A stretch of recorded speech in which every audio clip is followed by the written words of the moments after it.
अस्सलाम वालेकुम एवरीवन। इस वीडियो के अंदर हम एक नया टॉपिक स्टार्ट करेंगे और बड़ा ही सिंपल सा टॉपिक है ये as compare to the other topics, जिसमें हम पाथ प्लानिंग और ट्रैजेक्टरी प्लानिंग की बात करेंगे। तो ज़्यादा टाइम ज़ाया नहीं करते, उसको स्टार्ट करते हैं। अच्छा, तो ये चीज़ें तो आपको सबको पता ही है कि भाई इंडस्ट्रियल रोबोट्स जो हैं वो तो हर तरह के काम कर रहे होते हैं।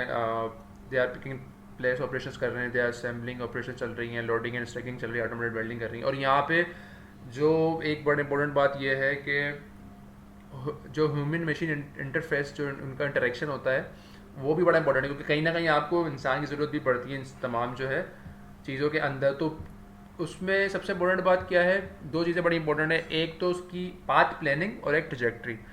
पाथ प्लानिंग की किस तरह जो है वो स्पेस में रोबोट्स जो है मूव कर रहा है, और ट्रजेक्ट्री की वो उसकी मोटर की मूवमेंट किस तरह की है। तो ये अगर आपका पाथ प्लानिंग और आपकी ट्रजेक्ट्री प्लानिंग सही नहीं होगी तो it can be very dangerous. एक तो आप काम सही तरह नहीं करवा पाएंगे, और सेकंड जो आपकी ह्यूमन ह्यूमन जो इंटरेक्शन है रोबोट्स के साथ उसमें डेंजरस हो सकता है, क्योंकि जो रोबोटिक आर्म है ये पूरा मेटेलिक है, इसका इनर्शिया है ये, ठीक है। तो ये अगर उसमें मोटर अगर जो आपकी मूवमेंट है वो बहुत हाई स्पीड में हो रही है तो it can be very dangerous for the humans. तो ये देखना पड़ता है कि क्या उसकी जो प्लानिंग वगैरह है, पाथ प्लानिंग है, जो ट्रजेक्टरी प्लानिंग है, वो किस तरह की गई है। तो हम आगे चलते हैं। अच्छा, तो यहाँ पे दो इंपॉर्टेंट कॉन्सेप्ट्स हैं, एक तो पाथ और एक ट्रजेक्टरी। तो सिंपल से इसको देखेंगे हम। पाथ क्या है? Path is only geometric description के स्पेस में किस तरह मूव कर रहा है सिस्टम। तो अगर मुझे कहीं from point A to point B जाना है तो मैं सिर्फ ये देखूंगा कि मैं पॉइंट ए से पॉइंट बी जा रहा हूँ तो क्या पाथ फॉलो कर रहा हूँ मैं, ठीक है। तो वो पाथ है खाली, उसमें टाइम वेलोसिटी का कुछ भी कॉन्सेप्ट नहीं है। ट्रजेक्टरी क्या है? ट्रजेक्टरी में टाइमिंग इज़ वेरी इंपॉर्टेंट कि आपकी वेलोसिटीज़ और आपकी एक्सेलरेशन डिस्प्लेसमेंट वगैरह क्या है। तो ये दोनों में एक जो है बड़ा बेसिक सा फ़र्क है। और डेफिनेशन अगर आपको पढ़ना हो तो डेफिनेशन भी पढ़ सकते हैं आप। Path the locus of points in the joint space और इन द ऑपरेशनल स्पेस, ठीक है। ये अभी बताते हैं कि ऑपरेशनल स्पेस और जॉइंट स्पेस में क्या फ़र्क है। ट्रजेक्टरी या path on which a time law is specified in terms of velocities और एक्सलरेशन। तो यहाँ पे जो ट्रजेक्टरी इसमें आपके कर्व्स बन के आएंगे बेसिकली, कुछ ना कुछ जो रिलेट कर रहे होंगे आपकी वेलोसिटीज़ को, एक्सलरेशन को विद रिस्पेक्ट टू टाइम, के विद रिस्पेक्ट टू टाइम आपकी वेलोसिटीज़ और एक्सलरेशन किस तरह चेंज हो रही हैं। अब थोड़ा सा पाथ प्लानिंग के बारे में जनरल एक इन्फॉर्मेशन ले लेते हैं। तो बेसिक प्रॉब्लम पाथ एंड जो मोशन प्लानिंग उसमें क्या है। ऑब्वियसली ये सिस्टम अगर आप देखें तो यहाँ पे आपके पास ये let suppose this is a report 8.8 और ये आपके पास गोल पोजीशन है जहाँ पे आपने पहुँचना है, ठीक है। तो आपको चाहिए क्या होता है? Knowledge of robot and obstacles. Obviously बात है, आपको पता होना चाहिए कि भाई आपके जो ऑब्स्टिकल्स हैं वो कहाँ पड़े हैं। अगर आपको ये अंदाज़ा ही नहीं होगा तो आप कभी भी बी पॉइंट पर नहीं पहुँच पाएंगे और आप डैमेज कर सकते हैं रोबोटिक सिस्टम को। Initial and goal robot configuration, position and orientation के ये जो बी अभी आप कहाँ स्पेस में मौजूद हैं ये पता होना चाहिए आपको। और जो बी पॉइंट जो गोल पॉइंट है वो कहाँ पे है स्पेस के अंदर, वो एक्स वाई जेड में कहाँ है। आउटपुट्स क्या आउटपुट क्या चाहिए? Sequence of robot configuration connecting the initial and goal configuration. तो अब जब इसको मूव करना है तो किस कन्फिग्रेशन को इस्तेमाल करते हुए आपने यहाँ पे पहुँचना है, यानी कि इसकी जो मोटर्स लगी होंगी अंदर इस रोबोट के अंदर वो किस तरह मूव होंगी। तो वो जो मुख्तलिफ कन्फिग्रेशंस हैं उस सिस्टम की वो आपको आउटपुट के तौर पर नज़र आएंगी जब आप इनपुट को इस्तेमाल करते हुए उसको प्रोग्राम करेंगे। The world consist of obstacles, सबको पता है ये already occupied spaces of the world. In other words robots can not go there. सही ऑब्वियसली बात है कि जब ऑब्स्टिकल्स होंगे सिस्टम में तो आप वहाँ पे मूव नहीं कर सकते, आपको वो पॉइंट्स जो है अवॉइड करना है। Free space, unoccupied space within the world, robots might be able to go hair.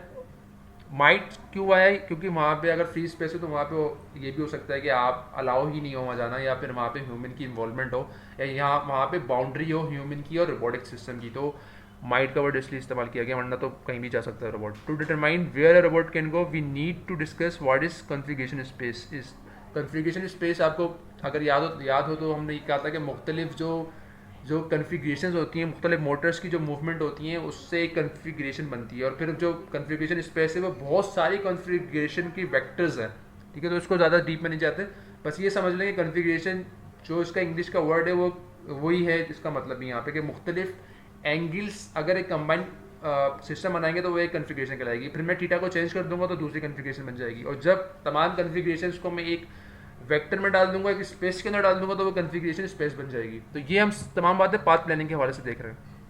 Path planning में इसका मतलब इंपॉर्टेंट क्या चीज़ है, आपकी गोल पोजीशन कहाँ पर है, कहाँ पहुँचना है आपने, आपके ऑब्स्टिकल्स कहाँ कहाँ पड़े हुए हैं और आप जो है स्पेस में कहाँ हैं और आपने स्पेस में कहाँ पहुँचना है।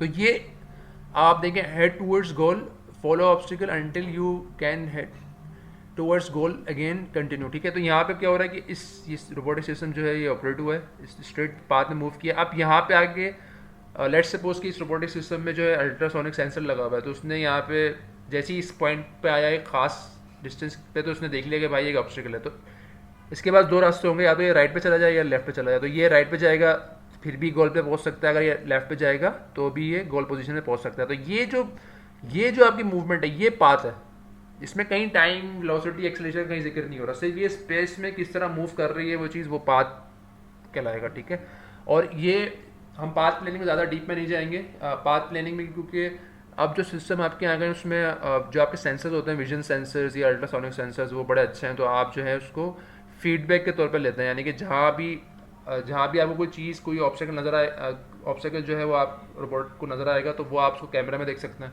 या फिर उसमें अल्ट्रासोनिक सेंसर या कुछ और सेंसर लेके उसको आप अवॉइड कर सकते हैं। तो इसलिए पाथ प्लानिंग जो है वो आप इसी हद तक बस समझने की हद तक हमने रखना है कि पाथ प्लानिंग बेसिकली होती क्या है।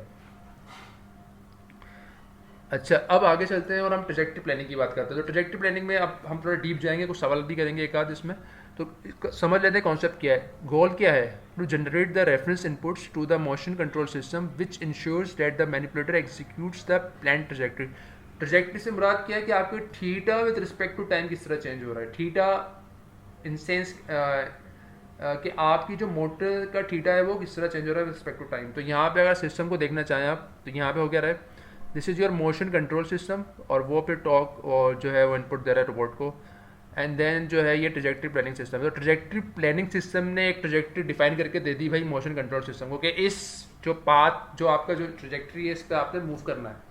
फिर मोशन कंट्रोल सिस्टम जो है वो इनपुट देगा रोबोट को कि इतना टॉर्क चाहिए उस थीटा की जो जो इसकी मूवमेंट है विद रिस्पेक्ट टू टाइम उसके लिए। तो फिर वो उसको आप फीडबैक, तो दिस इज़ योर फीडबैक। फिर आप रोबोट की जो आउटपुट होगा कि रोबोट आफ्टर सम टाइम कहाँ पहुँचा है, तो उसको आप फीडबैक लेंगे और फिर आप देखेंगे कि वाकई में जो मेरी ट्रैजेक्टरी थी क्या उसी के ऊपर एग्जैक्टली मैं जा रहा हूँ, क्या मैं जो मेरी ट्रैजेक्टरी प्लानिंग सिस्टम से ट्रैजेक्टरी आई थी जो कि इनपुट था, और जो मेरा आउटपुट है, यानी कि एक डिजायर्ड हो गया, दिस वन इज डिजायर्ड, और एक एक्चुअल। तो डिजायर्ड और एक्चुअल में अगर कोई भी डिफरेंस नहीं होगा, इसका मतलब आपका एरर जीरो है, आप बिल्कुल एग्जैक्ट पाथ में मूव कर रहे हैं। लेकिन अगर डिजायर्ड, जो ये डिजायर्ड आपने दिया हुआ था शुरू में, और ये जो एक्चुअल जो आप वापस ले रहे हैं, जो फीडबैक ले रहे हैं, अगर उसमें फ़र्क होगा तो इसका मतलब सिस्टम में एरर है। तो आपको यहाँ पे जो मोशन कंट्रोल सिस्टम है, इसमें कहीं ना कहीं आपको कुछ एडिशन करनी पड़ेगी।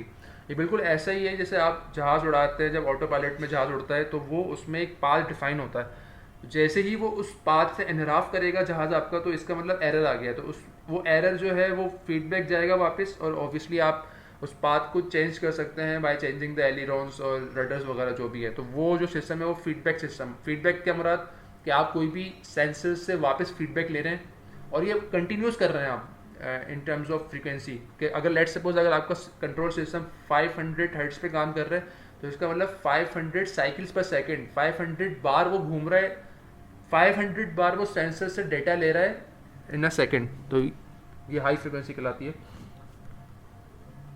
तो ये ट्रैजेक्टरी प्लानिंग का हमारा काम है। अच्छा, अब यहाँ पे दो बातें समझना, थोड़े से सिर्फ समझने की हद तक ये सही है, ज़्यादा इसमें डीप नहीं जाएंगे हम सिर्फ जॉइंट स्पेस में ही रहेंगे। तो दो बातें, एक जॉइंट स्पेस, एक ऑपरेशनल स्पेस। जॉइंट स्पेस के बारे में आपको शायद अंदाजा, ये जॉइंट क्या है, जॉइंट्स तो हम जितना भी हमने जॉइंट का वर्ड इस्तेमाल किया तो हमने थीटास के लिए किया है। तो जॉइंट स्पेस से मुराद ये कि हम थीटा की बात कर रहे हैं, तमाम थीटास की। ऑपरेशनल स्पेस से क्या मुराद है कि हम नॉर्मली एक्स वाई जेड की बात कर रहे हैं, हम स्पेस की बात कर रहे हैं। तो joint space is different, thetas, theta 1, theta 2, theta 3 की बात हो रही है। ऑपरेशनल स्पेस में हम स्पेस की बात कर रहे हैं, जो ज्योमेट्रिकल स्पेस जो आपका X Y Z coordinate system है। ठीक है, तो ये पढ़ लीजिएगा आपको, इट्स नॉट दैट डिफिकल्ट।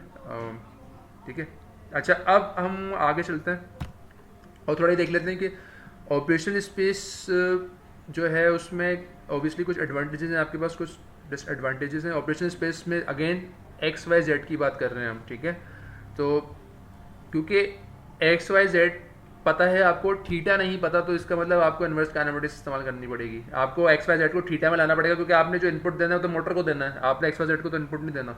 और मोटर का इनपुट देने के लिए आपको थीटास चाहिए कि भाई इस एक्स वाई जेड के ऊपर मेरा इतना थीटा है। तो यहाँ प्रॉब्लम क्या आती है कि आपको बार बार कंप्यूट करना पड़ेगा, क्योंकि वो साइकिल में चल रहा होगा। एक एक्स वाई जेड आया, फिर अगले 1 सेकंड बाद जो एक्स वाई जेड है उसका एक और थीटा आएगा, फिर एक और एक्स वाई जेड का एक और थीटा आएगा। तो ये जो है वो आपको प्रॉब्लम कर सकता है, आप कंप्यूटेशनली एक्सपेंसिव होता है ये। सेकंड, अच्छा दूसरी बात, it's unknown to how to set the total time. Total time क्यों आपको मसला होगा यहाँ पे सेट करने में? भाई आप तो एक्स वाई जेड पे काम कर रहे हैं ना, थीटास की टर्म में तो काम ही नहीं कर रहे आप, क्योंकि थीटा की टर्म में जब होंगे तो आप टाइम की रिस्पेक्ट से देख सकते हैं कि थीटा जो है वो टाइम की रिस्पेक्ट से किस तरह प्लॉट करेंगे, तो आपको पता चल जाएगा कि अब टाइम बढ़ रहा है तो थीटा किस तरह चेंज हो रहा है आपका। लेकिन यहाँ पे तो कोई आपको एक्स वाई जेड पता है, आप तो एक्स वाई जेड की टर्म्स में काम कर रहे हैं। सेकंड एडवांटेज इसका ये है कि collision free path can be obtained. ये क्यों हो रहा है? क्योंकि हम काम ही एक्स वाई जेड में कर रहे हैं, और जो जो स्पेस में चीज़ रखी हुई है, जो किसी भी रूम के अंदर कोई जो ऑब्स्टिकल रखा हुआ है वो एक्स वाई जेड में ही मौजूद होगा ना, वो थीटा की टर्म्स में थोड़ी होगा। वो तो ये होगा ना कि जो ऑब्स्टिकल है, लेट्स सपोज कहीं भी पड़ा हुआ है, तो वो x is equal to 4 metres, y is equal to 2 metres, z is equal to 1 metre पे पड़ा हुआ है, तो वो एक्स वाई जेड में होता है। तो क्योंकि आप काम ही एक्स वाई जेड में कर रहे हैं, तो उसको अवॉइड करना इज़ वेरी ईजी, उसको कॉलिजन। लेकिन ये प्रॉब्लमैटिक होता है थोड़ा ऑपरेशनल स्पेस, क्योंकि इट्स वेरी कंप्यूटेशनली एक्सपेंसिव, और हम कभी भी एक्सपेंसिव चीज़ की तरफ नहीं जाते हैं, तो हम इस पर ज़्यादा ध्यान नहीं देंगे। We will move to joint space. Joint space में क्या फ़ायदा है? अब जॉइंट स्पेस में फ़ायदा है कि आपको इन्वर्स काइनेमेटिक्स बार बार कंप्यूट नहीं करनी, आपको इन्वर्स काइनेमेटिक्स जो है वो सिर्फ एक बार कंप्यूट करनी है। वजह, क्योंकि आपको जो फाइनल एक्स वाई जेड है सिर्फ उससे मतलब है। इनिशियल एक्स वाई जेड पे आपने इन्वर्स काइनेमेटिक्स निकाल ली कि थीटा क्या है, और अब आपको फाइनल जो एक्स वाई जेड है उस पर थीटा निकालना है। तो आपके पास दो थीटास आ गए, थीटा 1 जो कि इनिशियली था, और थीटा 2 जहाँ आपने पहुँचना है। अब वो बीच में किस तरह मूव करना है वो आपका मसला नहीं है, वो जो है वो सिर्फ आपको इनिशियल और फाइनल चीज़ें पता हों तो आपने सिर्फ एक बार इन्वर्स काइनेमेटिक्स को सॉल्व करना पड़ेगा। ठीक है, पहला वाला नॉर्मली पता होता है, क्योंकि अगर अज्यूम कर लेंगे जो पहली जो स्टार्टिंग पॉइंट है वो होम पोजीशन है रोबोट की, तो फिर तो मसला ही नहीं है। तो इसका मतलब आपको सिर्फ थीटा जो एक्स वाई जेड जो गोल पोजीशन है उस पर थीटास निकालना है आपने, तो सिर्फ आपने एक बार इन्वर्स काइनेमेटिक्स सॉल्व करनी है। Can easily take into account joint angle velocity constant. Obviously बात है, हम थीटास के टर्म्स में तो बात कर रहे हैं, जॉइंट स्पेस में हम थीटा की टर्म्स में ही बात कर रहे हैं, तो जॉइंट एंगल वगैरह निकालना है, वेलोसिटी निकालना है, वेरी इजी। आप एक्सेलरेशन, वेलोसिटी, डिस्प्लेसमेंट सब निकाल सकते हैं। डिसएडवांटेज जो क्लियर ये था कि can not deal with operational space obstacles. तो ऑब्वियसली बात है, एक्स वाई जेड अगर हर बार आप थीटा से एक्स वाई जेड में जा रहे होंगे तो आपको प्रॉब्लम होगी, आप बार बार नहीं निकाल पाएंगे, मतलब आपको बार बार करना पड़ेगा। ऑब्स्टेकल से बचने के लिए आपको बार बार जो है सॉल्व करना पड़ेगा। तो इसमें हम करते क्या हैं, हम क्योंकि अब सेंसर्स इतने अच्छे आ गए, तो हम जो है ज़रूरी नहीं कि हम इस तरीके से जो है वो अपने आप को बचाएं ऑब्स्टेकल से। तो हम किससे बचाते हैं? हम जो है वो मुख्तलिफ सेंसर्स इस्तेमाल करते हुए सिस्टम को रोकते हैं कि वो कहीं टकरा ना जाए। तो इसीलिए अगर दोनों को कंपेयर किया जाए, the operation space, planning in operation space और प्लानिंग इन जॉइंट स्पेस, तो हम जॉइंट स्पेस की बात करेंगे। इस मच ईजियर, कंप्यूटेशनली इनएक्सपेंसिव है, थीटास की टर्म्स में बात हो रही है, तो सबसे अच्छा है। एक बार पढ़ लीजिएगा इसको, it's not a difficult to understand. लेकिन हम जो है सिर्फ जॉइंट स्पेस की बात करेंगे, तो हम इसी को कंटिन्यू करते हैं। अच्छा, अब हम पहले जॉइंट स्पेस की बात कर रहे हैं, उसके बाद हम टाइप ऑफ मोशंस की बात करते हैं। तो पहला जो आपका एग्जांपल है वो पॉइंट टू पॉइंट मोशन है, second is point motion with via points. तो इसमें क्या हो रहा है, जो पहला सिस्टम है उसमें जो मैं बता चुका हूँ वही है कि स्टार्ट पॉइंट आपके पास है, आपके पास एंड पॉइंट है, और आपने उसमें बस एक मूवमेंट क्रिएट करनी है, तो ये कहलाता है point to point motion. Second आपका स्टार्ट पॉइंट है और बीच में कोई वाई पॉइंट्स भी हैं, तो उसमें क्या है कि आप कुछ पॉइंट्स के थ्रू होते हुए एंड पॉइंट पे आएंगे, कुछ पॉइंट्स और मजीद गिवन है। तो इसका मतलब क्या हुआ, यहाँ पे जो आपके कंस्ट्रेंट्स हैं, जो पहला है इसमें कंस्ट्रेंट्स कम है आपके पास, क्योंकि आपने मजीद किसी और पॉइंट से मूव करना ही नहीं है। लेकिन जो सेकंड ऑप्शन है उसमें आपके पास कंस्ट्रेंट आ गया कि भाई जो ये सेंटर वाला पॉइंट है इसमें से आपने लाजमी पास होना है। तो यहाँ पे जो सेकंड है इसमें आपके पास कंस्ट्रेंट्स बढ़ जाते हैं। अब ये डिपेंड करता है कि आप पॉइंट टू पॉइंट मोशन पे जाते हैं या आप पॉइंट विद वाई मोशन पे जाते हैं। अच्छा, तो हम ज़्यादातर हम पॉइंट टू पॉइंट मोशन की बात करेंगे। और पॉइंट टू पॉइंट मोशन में मूवमेंट किस तरह से होती है, जब आप स्टार्ट कर रहे होते तो आप स्लो मूव करते हैं, ठीक है, क्योंकि जब आप स्टार्टिंग पॉइंट होती है ऑब्वियसली आपका सिस्टम एक स्टेशनरी सिस्टम होता है, उसको आप मूव कर रहे होते हैं। जब आप उसको एक बार मूव कर लेते हैं फिर आप फ्री स्पेस के अंदर यू कैन मूव फास्ट, आप तेज आप कर सकते हैं, तेज मूव कर सकते हैं, एंड देन अगेन आप जो है वो स्लो डाउन होता है क्योंकि आप सिस्टम को रेस्ट पे ला रहे होते हैं, ठीक है। तो ये एक जनरल आइडिया है कि किस तरह सिस्टम जो है वो मूव करता है इन पॉइंट टू पॉइंट मोशन। अच्छा, अब क्योंकि मैंने कहा कि हम जॉइंट मोशन स्पेस की बात ही कर रहे हैं तो उसको थोड़ा देख लेते हैं किस तरह हम जो है how to go about the system, किस तरह हम काम किस तरह हम जो है उसकी ट्रेजेक्टरी प्लानिंग में चाहते हैं। तो पहला क्या है, describing of joints motion from start to end by smooth functions. तो हमें स्मूथ फंक्शंस चाहिए। तो पहले अजम्पशन ये करते हैं, let's suppose this is the 3 degree of freedom robotic system. A is the starting point, यहाँ पे थीटास क्या है, थीटा 1 है, थीटा 2 है, थीटा 3 है, तीनों के आ गए थीटास। एंड द एंड पॉइंट जहाँ जो गोल पोजीशन है वो एंड पॉइंट बी का नाम दे दिया, वेयर वी हैव थीटा 1 भी, थीटा 2 भी, थीटा 3 भी। तो ये आर्बिट्रेरी पाथ है कोई भी टास्क स्पेस के अंदर, ठीक है। तो यहाँ अगर आप 3 ग्राफ्स देखें यहाँ पे, तो थीटा जो 3A से वो 3B की तरफ गया, जस्ट थीटा 3। थीटा 2 जो है वो थीटा अगेन 2 है इनिशियल पोजीशन से, थीटा 2B की तरफ किया। एंड थीटा 1 जो है वो थीटा 1A से थीटा 1B की तरफ किया। तो ये तीन आपके पास जो तीनों की अलग अलग मूवमेंट्स आपके पास आ गई हैं। और अगर आप ये तीनों मोटर्स इस तरह मूव करके यहाँ हरे पॉइंट पे आ जाएंगी तो इसका मतलब जो आपका एंड इफेक्टर है वो आपकी डिजायर्ड पोजीशन में इन टर्म्स ऑफ XYZ में पहुंच गया है। अच्छा, अब कुछ स्टेप्स देख लेते हैं। तो पहला स्टेप क्या होगा, ऑब्वियसली बात है आपको इनवर्स काइनेमेटिक्स स्टार्ट करनी पड़ेगी। तो आपको ये जो बी के जो जो एंड इफेक्टर की पोजीशन है XYZ वो पता है, ठीक है। तो आपने उस XYZ से जो theta 1B, theta 2B, theta 3B निकालना है, यानी कि यहाँ जो एंड इफेक्टर की पोजीशन जो रिक्वायर्ड पोजीशन है उस पर आपकी theta 1B, theta 2B, theta 3B की क्या वैल्यू होनी चाहिए। तो पहला स्टेप क्या है, you need to compute the inverse kinematics at the goal position. Assumption ये कर रहे हैं हम कि थीटा 1 है, थीटा 2 है, थीटा 3A आपको पता है क्योंकि ये लेट्स सपोज होम पोजीशन है। होम पोजीशन से मुराद ये है, एक पोजीशन होती है रोबोटिक सिस्टम की कि जब भी आप होम पे क्लिक करेंगे या आप उसको बोलेंगे कि होम पोजीशन पे चले जाओ तो वो एक प्रिस्क्राइब जो इनिशियल पोजीशन है वहाँ पे चला जाएगा। तो वो जो थीटा है तो पता होता है आपको। तो हम अजम्पशन ये कर रहे हैं कि थीटा 1 है, थीटा 2 है, थीटा 3 है, ये होम पोजीशन है, ये हमें पता है। तो हमें चाहिए क्या, खाली we just need to find theta 1B, theta 2B and theta 3B, ठीक है। तो ये सिर्फ आपके पास जो तीन जो फाइनल पोजीशंस हैं जो वो चाहिए होंगी आपको। अच्छा, अब जॉइंट तो ये आपके पास आ गए, जॉइंट एंगल्स आपके आ गए, आपने रिवर्स काइनेमेटिक्स से जॉइंट एंगल्स आराम से निकाल लिए हैं और एंड पोजीशन की तमाम मूवमेंट्स आपके पास आ चुकी हैं, थीटास जो है तमाम आ चुके हैं। अब जो थर्ड स्टेप है उसमें क्या करते हैं आप, now interpolation of start and and joint angles bye smooth function. तो अब आपने ये थीटा 3A पता था आपको, थीटा 2 है, थीटा 1 है, सब पता था, और ये आपको आप इनवर्स काइनेमेटिक्स से निकाल चुके हैं। तो अब आपको एक स्मूथ फंक्शन चाहिए जो इन दोनों को कंबाइन कर सके, एक मैथमेटिकल फंक्शन चाहिए आपको, ठीक है। जो थीटा 3 के लिए एक फंक्शन बन जाएगा विद रिस्पेक्ट टू टाइम, जो आपके पास एक्स एक्सिस है उसमें आपके पास टाइम है, and then you have theta 2 के लिए एक स्मूथ फंक्शन बन जाएगा, ठीक है। तो ये जो फंक्शन है ये निकालना जो है वो ट्रेजेक्टरी प्लानिंग का काम है। ये जो फंक्शन बन रहा है थीटा का विद रिस्पेक्ट टू टाइम और थीटा का विद रिस्पेक्ट टू टाइम तमाम मोटर्स के लिए, ये निकालना आपका काम है ट्रेजेक्टरी प्लानिंग के अंदर। और ये अगर आपने निकाल लिया तो इसका मतलब आपने जो है थीटा को रिप्रेजेंट कर लिया इन टर्म्स ऑफ टाइम एक कंटिन्यूस फंक्शन के थ्रू। और फिर अगर ये निकला है एक फंक्शन आ गया आपके पास, तो आप वेलोसिटीज और एक्सेलरेशन भी आराम से निकाल सकते हैं क्योंकि डिस्प्लेसमेंट तो आपके पास आ चुकी है। इसको डिफ्रेंशिएट करेंगे उस इक्वेशन को तो आपके पास वेलोसिटी आ जाएगी, एक और बार करेंगे तो एक्सेलरेशन आ जाएगी। तो ये एक जनरल तरीका है ट्रेजेक्टरी प्लानिंग का। और ये फिर आपके पास चौथा जो पॉइंट है उसमें ऑब्वियसली जॉइंट स्पेस ट्रेजेक्टरीज पर ये जॉइंट तीनों के आपके पास ये फंक्शंस आ गए, आप प्लॉट भी कर सकते हैं, आप उसकी इक्वेशन को भी लिख सकते हैं। अच्छा, ये एक फ्लो चार्ट है सिंपल सा बड़ा कि इसमें स्टार्ट किस तरह करते हैं। तो स्टार्ट आपका होता है टास्क प्लान से कि आपके टास्क हैं क्या भाई, आपके मूव क्या है, आप जहन में क्या है आपके, तो आप उसको पहले लिखते हैं। फिर आप एक्शन प्लान कि आपने यूँ मूव करना है जो भी है। फिर आपने डिफाइन करना है पाथ प्लान कि आप जो है कोई जो मूवमेंट आपकी जो आपकी स्पेस में मूवमेंट हो रही है वो किस तरह से हो रही है, किस तरह आपने मूव करना है। और फिर पाथ प्लान से आपका ट्रेजेक्टरी प्लान आता है।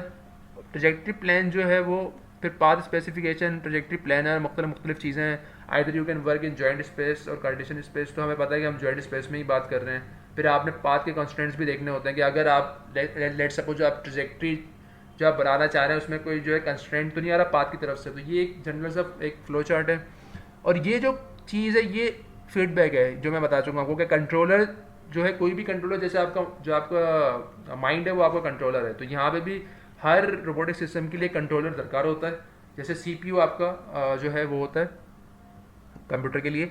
तो ये कंट्रोलर इज कंट्रोलिंग एवरीथिंग, वो रोबोट को इनपुट दे रहा है, फिर सेंसर सेंस कर रहे हैं और वापस कंट्रोलर को इनपुट दे रहे हैं कि हाँ भाई जो रोबोट सिस्टम है वो बिल्कुल सही काम कर रहा है, जो हमारी रिक्वायरमेंट थी उस पर चल रहा है। हाँ अगर कोई भी एरर आएगा तो ऑब्वियसली बात है कंट्रोलर जो है उसको एरर को ख़त्म करेगा, कुछ ना कुछ चेंज लाएगा वो सिस्टम के अंदर, या तो टॉर्क बढ़ाएगा या टॉर्क कम करेगा या वेलोसिटी बढ़ा सकता है, तो वो सारा काम जो है वो कंट्रोलर कर रहा है। तो controller is responsible for controlling the robotic system. अच्छा अब जो यहाँ पे ऑब्वियसली बात है हम करते क्यों हैं ये, जो स्मूथ आप चाहते हैं कि आपको जो मोशन हो वो इंतहाई स्मूथ हो, क्योंकि जो सोफिस्टिकेटेड काम हो रहे हैं वो उसके लिए बड़ी आपकी मूवमेंट स्मूथ होनी चाहिए, तो वो जितना स्मूथ आपकी मोशन होगी उतनी क्वालिटी ऑफ वर्क होगा आपका। Non smooth trajectories lead to low quality in production, obviously बात है, तो उसमें वाइब्रेशन भी आ सकती है, एरर इन पाथ ट्रैकिंग आ सकती है, मैनिपुलेटर जो वेयर एंड टियर उसमें आ सकती है, पुअर क्वालिटी इन टास्क। तो ये बहुत सारे मसाइल हैं, इसीलिए आप ये चाहते हैं कि जो आपकी ट्रेजेक्ट्री हो वो बिल्कुल ऑन द स्पॉट हो, उसमें कोई ऐसी प्रॉब्लम ना आए जिसकी वजह से आपका जो एंड प्रोडक्ट है वो ख़राब हो जाए।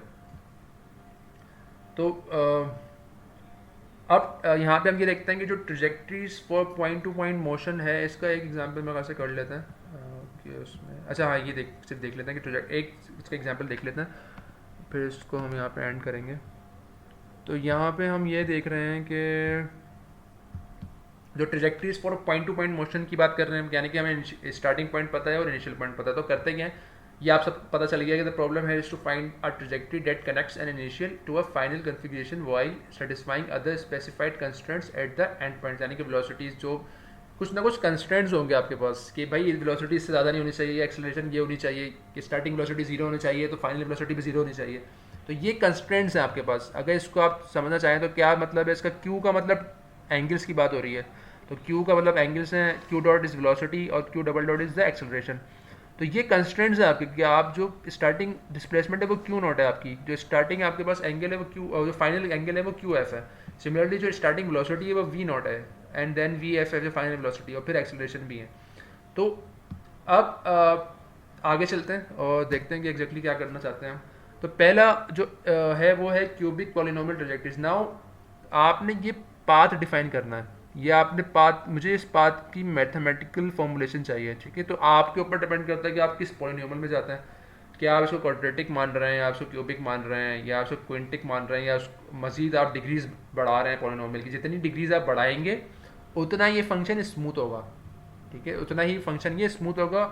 लेकिन द प्रॉब्लम इज जितनी आप डिग्री बढ़ाएंगे उतने ही आपको कॉन्स्टेंट्स भी निकालने पड़ेंगे। तो to degenerate a trajectory between two configurations and that we wish to specify the start and end velocities of the trajectories, obviously बात है स्टार्टिंग और एंड वेलोसिटीज चाहिए आपको।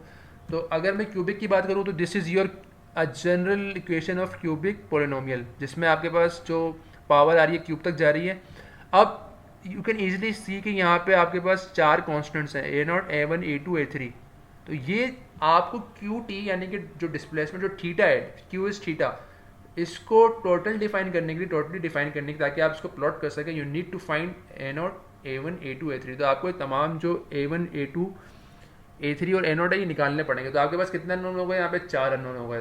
तो क्यूबिक पॉलिनोमियल में चार अननोन आ रहे हैं, अगर मैं इसमें एक और का इजाफा कर दूंगा तो पाँच अननोन हो जाएंगे, मजीद एक इजाफा कर दूंगा छः अननोन हो जाएंगे। तो ये आप पे डिपेंड करता है कि आप कितनी एक्यूरेसी चाह रहे हैं और कितना आपके पास कंप्यूटेशनल पावर जो है वो मौजूद है।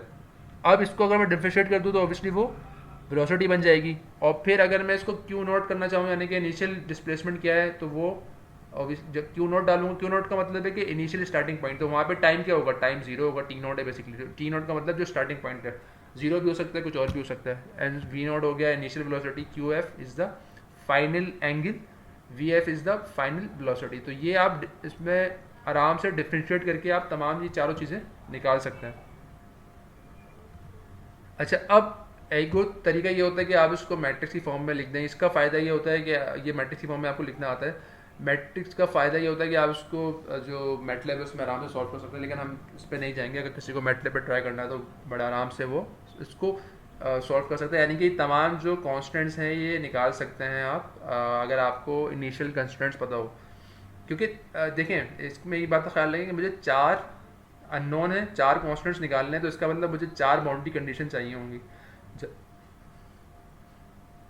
चार बाउंड्री कंडीशन मुझे पता होंगी जब भी तो मैं चार जो अननोन है जो कॉन्स्टेंट्स हैं ये निकाल पाऊंगा। तो जितने आपके पास कॉन्स्टेंट्स होंगे, जितने आपके पॉलिनोमियल होंगे, उतनी ही आपको बाउंड्री कंडीशन भी चाहिए होंगी। तो अगर मैं लेट सपोज ये 4 है तो 4 यहाँ पे मेरे पास 4 बाउंड्री कंडीशन क्या हो सकती हैं? Maybe I have initial displacement, final displacement, initial velocity, final velocity. अगर ये 4 चीज़ें मुझे पता हैं तो इसका मतलब मैं आराम से इस क्यूबिक पॉलिनोमियल जो है इसको मैं सॉल्व कर सकता हूँ। तो ये एक सवाल मैं खास से कर लेते हैं यहाँ पे क्यूबिक पॉलिनोमियल ट्रैजेक्टरीज के हवाले से। तो इसमें देखें, आप पढ़ लेते हैं इसको एक बार। As an illustrative example, we may consider the special case that the initial and the final velocities are zero. Simple, क्योंकि इनिशियल जो है वो रेस्ट से स्टार्ट हो रहा है मैनिपुलेटेड, और फाइनल जो है वेलोसिटी वहाँ पे भी उसने रुकना है तो वो भी जीरो है। Suppose we take T nought is equal to zero. जब आपने स्टार्ट किया तो टाइम जीरो है, और आपने जो फाइनल टाइम है वो 1 सेकेंड है।